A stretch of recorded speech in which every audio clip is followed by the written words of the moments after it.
નમસ્કાર દર્શક મિત્રો, @ગુજરાતમાં આપનું સ્વાગત છે।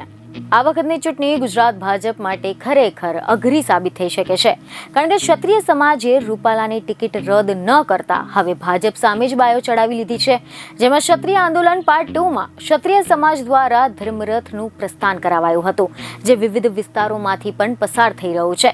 ત્યારબાદમાં ગુરુવારે સાંજે આ રથ ખોડલધામ પહોંચ્યો હતો।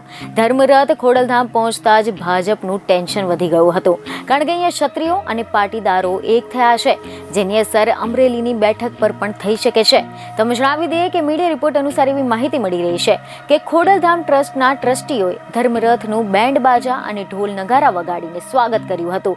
આ દરમિયાન ક્ષત્રિય સંકલન સમિતિના સભ્ય પીટી જાડેજા તથા અન્ય સભ્યો અને ક્ષત્રિયો પણ હાજર રહ્યા હતા।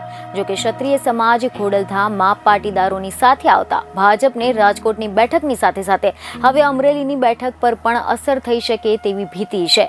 અમરેલીમાં લેવા પાટીદાર સમાજનું પ્રભુત્વ વધારે છે, ત્યારે પાટીદાર સમાજનો સાથ લઈને ક્ષત્રિયો ભાજપને ગુજરાતમાં અન્ય બેઠકો પર પણ નુકસાન પહોંચાડી શકે તેવી શક્યતા છે।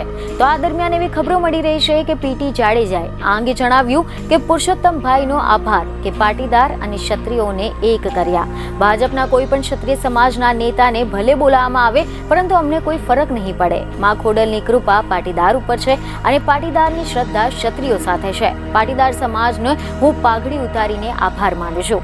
પાટીદારનો પ અને ક્ષત્રિયોનો ક્ષ એટલે પક્ષ મળે, એટલે કે ક્ષત્રિય અને પાટીદાર મળે તો સત્તા પરિવર્તન શક્ય છે। ખોડલધામ ટ્રસ્ટીઓએ અમારું સ્વાગત કર્યું, એ જ સાબિત કરે છે કે પાટીદાર અમારી સાથે છે।